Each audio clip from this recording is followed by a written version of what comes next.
Tonight, Catholics are lining up to see one of the largest alleged pieces of Jesus Christ's cross and a piece of the Virgin Mary's veil. The Catholic relics are on display in South St. Louis. Fox 2's Kurt LaBelle is live at St. Francis de Sales Oratory with new details about the display. Kurt. Sandy, hundreds of St. Louisans gathered here in South City to see and touch relics linked to saints. They waited in long lines to say a prayer and touch a personal item to relics specifically linked to the crucifixion and St. Mary.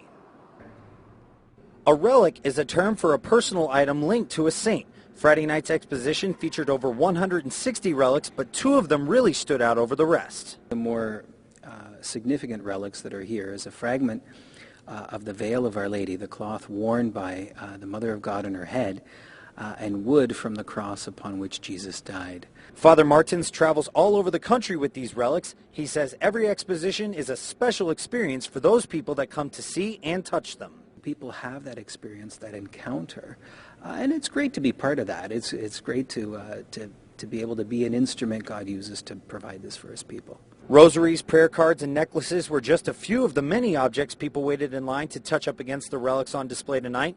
For several present at St. Francis de Sales, this was a very moving experience. It's very emotional, very emotional. I'm a spiritual type person anyway, so it was very emotional. The piece of the cross that Christ died on, that's the one that really got me.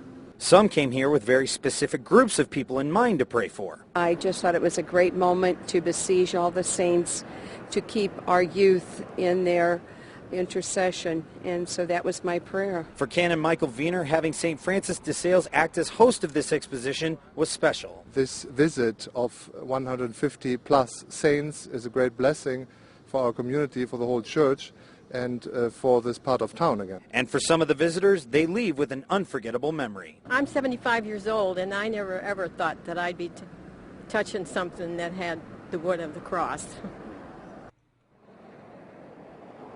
Now, if you missed the exposition tonight, there still is another chance to see these relics tomorrow morning at 9 a.m. right here at St. Francis de Sales. Now, coming up tonight on The Edge at 10, another major impact this relic exposition is having on this church. Reporting live in South City, Kurt LaBelle, Fox 2 News.